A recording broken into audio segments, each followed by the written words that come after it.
Hello everyone, welcome to my YouTube channel The French Hub. In today's video, we'll start chapter number 3 of Mo Passport 2.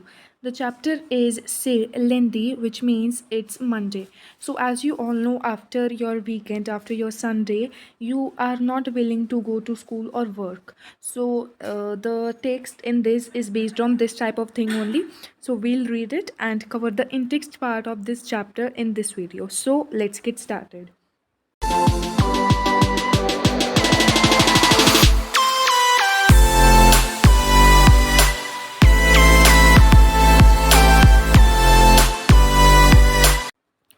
So first of all, let's start from here. It says Philip.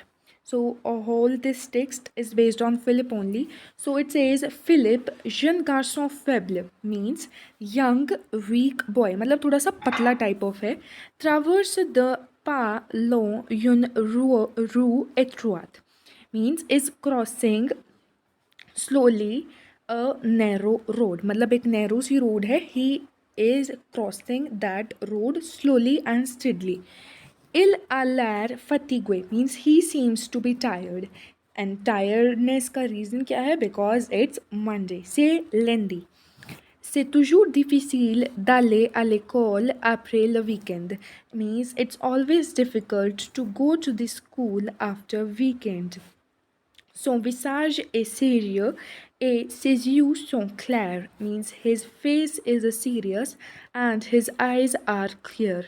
Son sac est lourd means his bag, जो उसका school bag है, it is heavy. Dans son sac means in his bag, les objets sont nombreux means there are numerous number of objects in his bag. Il y a trois livres, he has 3 books, deux cahiers, une petite trousse avec une gomme, un stylo, un crayon, un tel crayon, une longue règle, un gros dictionnaire et un pain de pain. बोलते बोलते भी it feels very tiring. So all those stuff he has in his bag, let's see what are they. Okay, so there are 3 books, 2 notebooks, a small pouch or a small kit with an eraser, a pen, a pencil, a sharpener, a long ruler or a long scale, a thick dictionary and a bit of bread. Le pain, and you will be thinking कि bread क्या कर रहा है kit के अंदर. So le pain c'est pour les oiseaux du parc means जो park होगा उसमें जो birds हैं उनके लिए उसने bread रखा हुआ है. Il aime donner à des oiseaux quelques morceaux de pain frais chaque matin means okay. So he likes to give some piece of fresh bread to the birds each morning. So this was the experience of Philip after his weekend. So now let's come to the exercise based on this text. It is dit vrai ou faux, which means you have to tell whether the sentence is true or false. So Philip est content d'aller à l'école means Philip is happy to go to school. It is false. Il est difficile d'aller à l'école le lundi. It is difficult to go to school on Monday. So it is true. Le visage de Philippe est sérieux means the face of Philip is serious. So this is again true. Philippe donne le pain à des oiseaux means Philip gave bread to the birds. So this is again true. Then you have répondez means you have to respond to these questions. Qu'est-ce qu'il y a dans le cartable de Philip means what is there in the school bag of Philip. तो यहाँ पर जो भी आप लोगों को चीज़ें mention the you have to note them down. ठीक है. Then à qui donne-t-il le pain means to whom he gives the bread, so to the birds. तो आप लोगों को पूरा लिखना है. Philippe donne le pain aux oiseaux. पूरा लिखना है आप लोगों को. ठीक है. Coming to question number 3, just 2 parts हैं इसके भी. It says trouver dans le texte means you have to find from the text 2 adjectives, 2 adjectifs. So 2 adjectives are easy to find. Faible हो गया and étroit also is an adjective which means narrow. Then we have sérieux and clair. Lourd also is an adjective. So these are few adjectives. You can take any 2 of them and write them down. Then we have deux objets d'un cartable means 2 objects in a school bag. Normally, what do we have in a school bag? mainly our pen, pencils, book, and all the stuff is already mentioned over here. You can pick any two and mention them over there again. Now let's come to the grammar topic of this chapter. So the first topic is le cas. The verb means the case of two verbs. Suppose if I say a sentence like I am going to swim or I like to swim. So यहाँ पर मैंने क्या करा, I use two verbs together, like as well as swim. And swim के साथ मैंने क्या use करा, to यूज़ करा. So now the question that arises over here is, जैसे कि फ्रेंच में हमें वर्ब्स को कॉन्जुगेट करना पड़ता है, बट जब ऐसे दो वर्ब्स एक ही सेंटेंस में एक साथ आती हैं then only the first verb is conjugated. जैसे कि यहाँ पर हमारी फर्स्ट वर्ब क्या है, लाइक है, तो इसी को हम कॉन्जुगेट करेंगे. जो हमारी सेकेंड वर्ब है उसको हम एज इट इज़ छोड़ देंगे. जैसे कि अगर मैं कहूँ इल एम नाजे, जिसके अंदर हमने एम ए वर्ब को तो कॉन्जुगेट कर दिया, नाजे को नहीं करा. यू अडोर एकुटे de la म्यूजिक means you love to listen to music. So यहाँ पर हमने क्या करा, अदौर को तो कॉन्जुगेट कर दिया but we didn't conjugated the एकुते.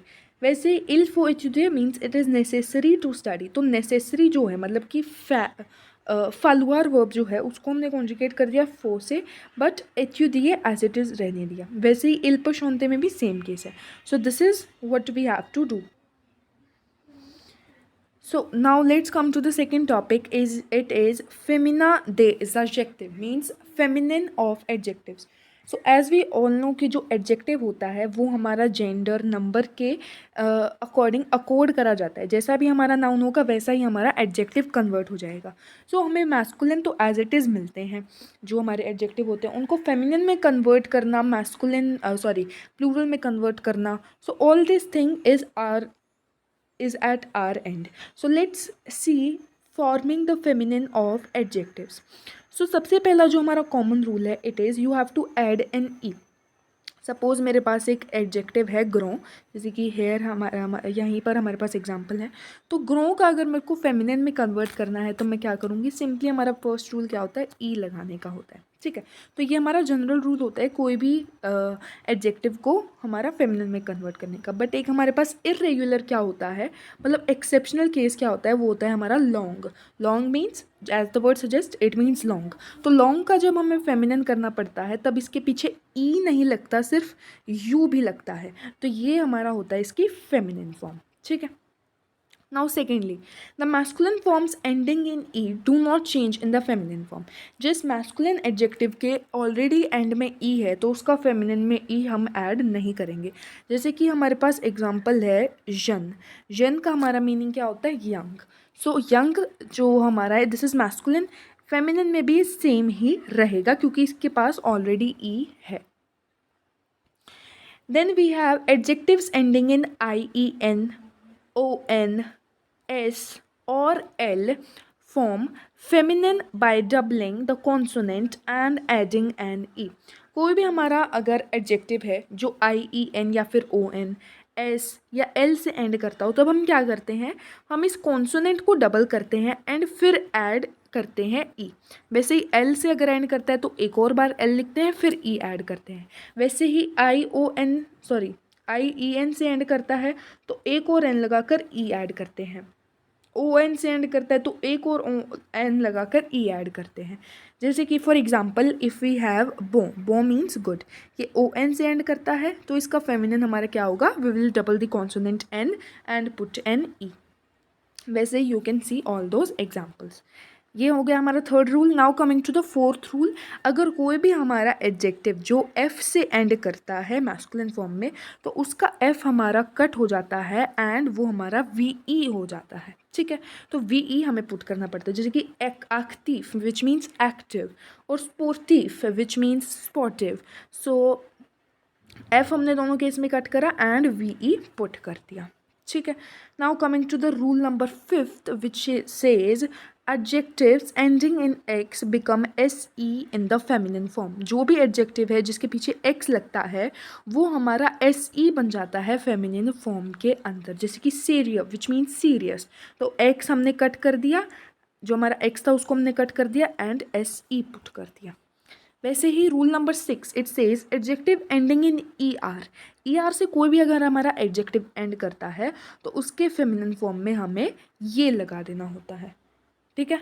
फिर coming to rule number 7 which are the exceptions, कुछ हमारी एक्सेप्शंस भी होती हैं, जैसे कि बो, नुवो एंड वियर, ठीक है। अब बो, नुवो, वियर ऐसे हैं कि कोई भी रूल हमारा फॉलो नहीं करते, इनका फेमिनिन और वोवल जो फॉर्म होती है वो हमें खुद बनानी पड़ती है, खुद याद भी करनी पड़ती है बाय द वे।